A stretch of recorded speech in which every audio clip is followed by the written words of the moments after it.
Friends, இன்றைக்கி நம்ம எங்கே வந்திருக்கோன்னு பார்த்தீங்கன்னா நண்பன் ராஜேந்திரன் கடைக்கு வந்திருக்கிறோம்.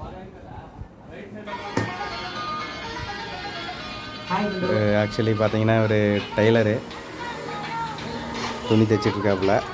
ஒரே சாங்காக கேட்டு ஜாலியாக ஒர்க் பண்ணிகிட்ருக்கிறாப்புல. ராஜேந்திரா, எப்படி போட்டிருக்கு ஒர்க்கெல்லாம்? நம்மளுக்கெல்லாம் போர் அடித்து போய் தோட்டத்தில் வேலை செய்ய முடியாமல் வந்துட்டோம் ப்ரோ. ஒரே டிப்ரெஷனாக போச்சு, அதனால் வந்துட்டோம் ப்ரோ. ஏதோ உங்களுதே ஜாலியான ஒர்க் ப்ரோ. சாப்பிட்டீங்களா ப்ரோ?